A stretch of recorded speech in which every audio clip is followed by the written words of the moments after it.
à tous. Je suis, ça va pas être extrêmement dynamique ce soir, je vous préviens. On va parler de quelqu'un que j'ai découvert parce que, je cherchais, à une époque des références sur des soldats, français qui auraient participé à la guerre civile américaine. Bon, on appelle ça des fois la guerre de sécession, mais j'y préfère le terme de guerre civile. Hem Donc, comme chacun sait, c'est une guerre qui va opposer certains États du Sud américain, face à des États, aux États du Nord. C'est avant tout 2 cultures qui s'affrontent. Ce n'est pas à proprement parler un même pays qui s'affronte. On peut en avoir une illustration dans le livre, les livres de Michael Shara, en fait, qui s'appelle, Killer Angels, dont sont tirés 2 films, Gettysburg et Gods and Generals. Et à un moment donné, on voit, lorsque on va proposer à Lee de prendre la direction des armées yankees, il va refuser en expliquant qu'il est avant tout un Virginien. Et ce moment résume assez bien, en fait, je pense, l'état d'esprit que peuvent avoir ces gens. Ils se battent, pour leur tradition, ils se battent pour ce qu'est leur, ce que représentent leurs valeurs, et cetera. Je n'aborderai pas la question de l'esclavage, si ce n'est pour dire que c'est la fausse barbe habituelle, hein. Cela dit, il faut pas non plus, passer sous silence le fait que l'esclavage existait bien. On ne pas partir trop loin non plus, parfois. Hem, mais ce n'est pas le centre de tout ça.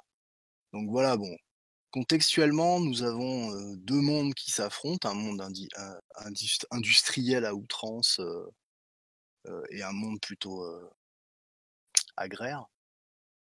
Traditionnellement également, les États du Sud, certains États du Sud sont plutôt, francophones pour des raisons évidentes, mais il ne faut pas non plus croire que, tout le monde parlait français, hein. C'est faux, c'est archi faux même. Les Français, heu, les Français qui sont restés, ces Français d'Amérique qui sont restés après, la perte de la Nouvelle-France, qui ont été chassés par les Anglais et qui ont été massacrés, et cetera, enfin bref. Les Acadiens et puis, d'autres aventuriers qui vont arriver plus tard et qui vont, venir, entre parenthèses, trouver l'aventure, du territoire américain. Ces Français constituent a priori à peu près 100 000 personnes, ce qui est pas énorme, hein, sur la population totale des États-Unis de cette époque-là. La guerre civile américaine, en fait, va donner lieu à tout un tas de choses, notamment un bouleversement, dans, dans les pratiques militaires. Les gens qui vont s'affronter, les généraux qui vont s'affronter, pendant la guerre civile américaine sont des gens qui ont fait la guerre ensemble contre le Mexique, notamment. Hem, Ce sont pour ce qui est des généraux sudistes, ce sont des West Pointers. Certains officiers, du Nord le sont, mais assez peu, et c'est vrai qu'ils sont pas tous d'une très grande qualité. Hem, Assez rapidement, en fait, on va avoir des, des étrangers qui vont venir en observation. Il y aura des officiers anglais qui viendront en observation. Le Sud, aurait vraiment aimé avoir, Napoléon III, mais Napoléon III était très, très occupé avec son aventure au Mexique. Et donc, venir à notre prince de Polignac. Alors, bien évidemment, je suis en train de chercher tout un tas de choses que j'ai pas les yeux. Alors, le prince Camille Armand Jules Marie de Polignac. Les Polignac sont une famille indissociable de la France. Heu, de mémoire, depuis au moins le XIIIe siècle, j'ai en tête la défense du Puy-en-Velay, puisque Polignac donc se trouve, juste à côté du Puy-en-Velay. Il y a toujours eu, à la période médiévale, une grande, une, une grande rivalité entre l'évêque du Puy et le comte de Polignac et les comtes de Polignac. Heu, ça va durer assez longtemps, même sous la République, il y aura des espèces de velléités de clochers.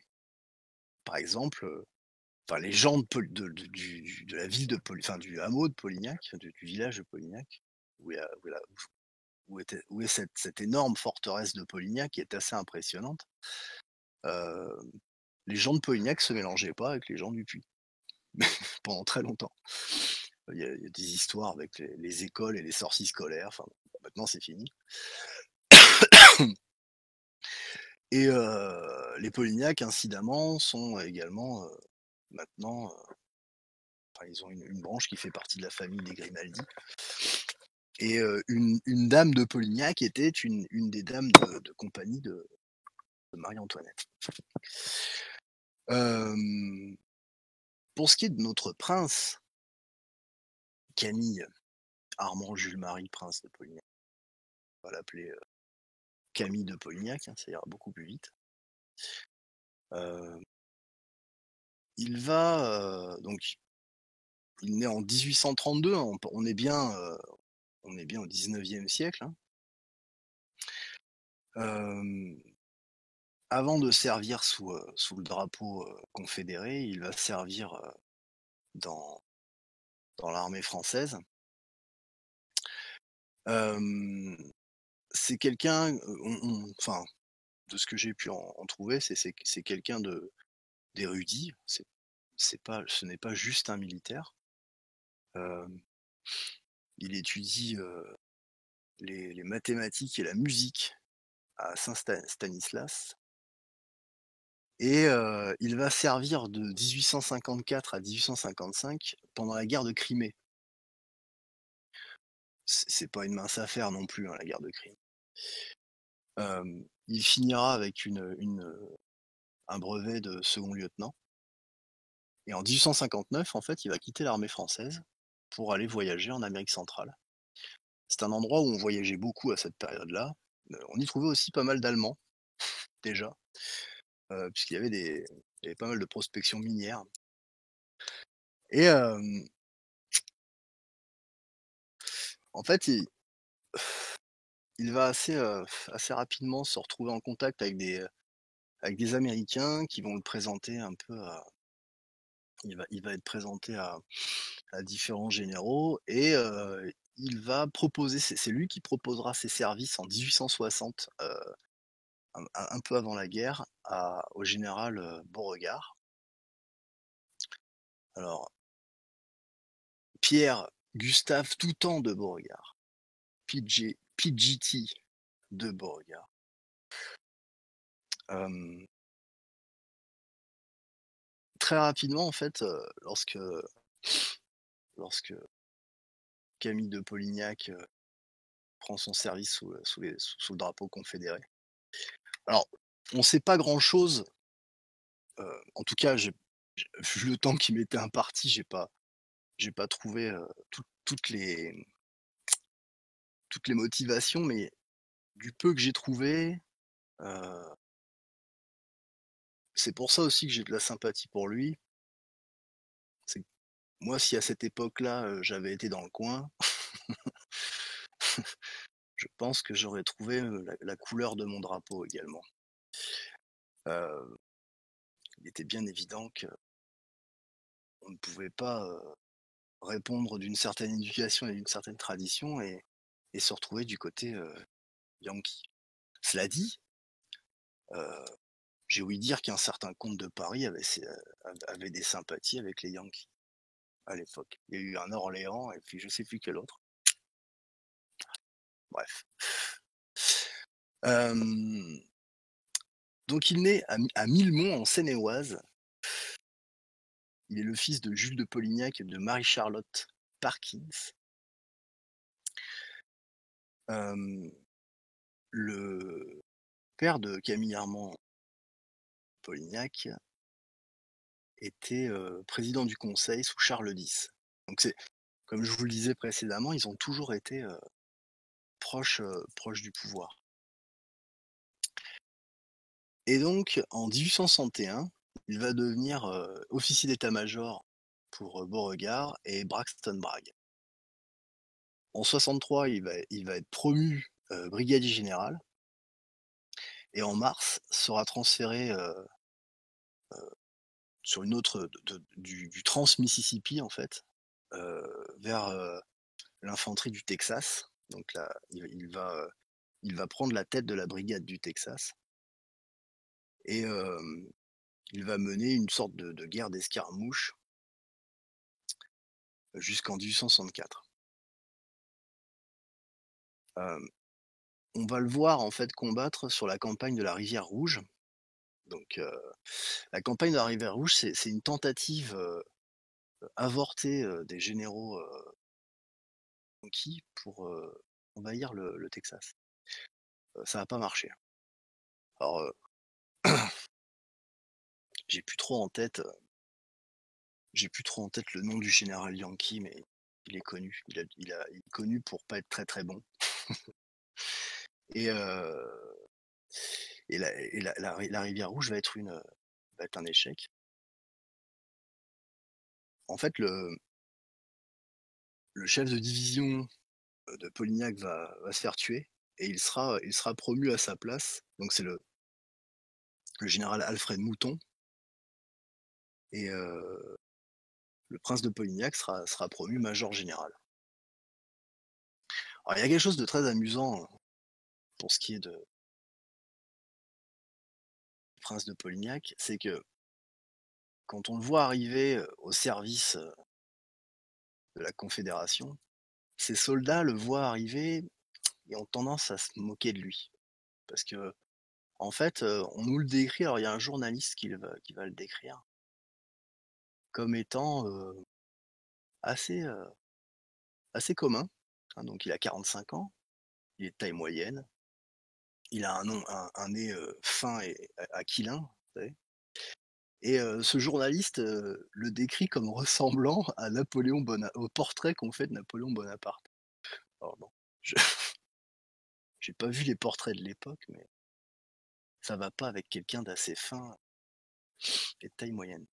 L'autre, c'était plutôt un nain, assez rond, bref.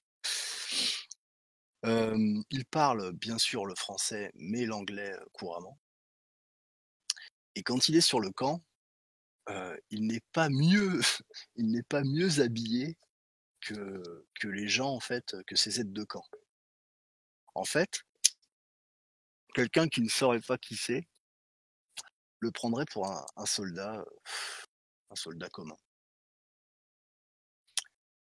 Heu, à certains moments, en fait, ce fameux journaliste qui se fait appeler Sioux était dans les bois, alors que les fédéraux essayaient de résister et il entend Polignac, donner les ordres, en fait, à ses différents commandants. Donc il va donner les ordres à sa division, donc à ses bataillons, à ses régiments et il le décrit comme étant aussi à l'aise qu'un joueur d'échecs. Donc effectivement, le prince de Polignac avait certainement des qualités de commandement. Et comme je vous le disais au début, quand il est arrivé, au service de la Confédération, ses soldats, en fait, se foutaient un peu de sa gueule. Ils voient arriver un Français et cetera et ils n'arrivaient pas à prononcer Polignac. J'imagine qu'en anglais, Polignac, ça doit être tout un bordel à prononcer et donc ils vont ils vont le surnommer le prince Polycat et Polycat en anglais, c'est putois. Mais ça va rester et comme ils ont un très grand respect pour lui par la suite, ce sera plutôt quelque chose de respectueux que de moqueur. Sioux le décrit comme étant, en anglais, en fait, il dit: «Polignac was every inch a soldier C'est-à-dire qu'en fait, chaque pouce chaque pouce carré de ce garçon était un soldat. On le décrit comme le soldat des soldats. Il est vraiment, apparemment impressionnant et même si on pourrait considérer qu'il n'est pas forcément un engagement profond puisqu'il n'est qu'un volontaire français, il est décrit comme quelqu'un ayant en fait un très grand engagement et il va faire montre d'un très grand terrorisme, toujours selon Sioux. Et très rapidement donc ces soldats vont avoir l'admiration pour lui. Hem, je reviens, sur la campagne de la Rivière Rouge parce que j'ai retrouvé le nom donc les 2 généraux de l'Union qui ont mené cette campagne, c'était, Nathaniel Banks et William B. Franklin. Et Banks en fait était assez mal réputé. Alors la la guerre pour monsieur de Polignac va se terminer, par une sorte de baroud d'honneur comme beaucoup d'unités, sudistes d'ailleurs. Puisque la division de Polignac, va être saignée à blanc comme on et ils ne seront plus que 2 000 à la fin, sur toute une division, pas beaucoup. Et je sais pas si vous vous rendez compte, mais il il finira en fait, c'est ce qui est assez, je sais pas si vous êtes déjà allé aux États-Unis, mais moi je suis allé visiter Alexandria. Alexandria, c'est juste à côté de Washington. Et en fait, les derniers combats vont se faire, à quelques miles, en dessous d'Alexandrie. Et donc le dernier engagement en fait est un désastre, hein. Heu, Ça va être la bataille de Yellow Bayou, près de Simsport. Et donc c'est comme ça que le que le prince de Polignac finira sa carrière, un peu comme tous les donc il finira avec, le grade de major général. Il va rentrer en France et il s'éteindra en 1913. Alors j'ai trouvé quelques références que je n'ai pas pu avoir puisque, une des références principales, ce sont ses lettres et c'est un fond, de famille. Donc c'est un peu difficile de trouver. L'autre référence, c'est un livre que je ne vous conseille pas, qui est absolument dégueulasse, heu, mais je vais vous en parler, comme ça vous ferez pas la connerie de l'acheter. Les Français dans la guerre de sécession, écrit par un certain Farid Hammer. J'ai commencé à lire la préface et bon, ça parle évidemment de suprémacistes blancs et de tout un tas de conneries, donc je vous le déconseille. Voilà, c'était une brève évocation de Prince de Polignac.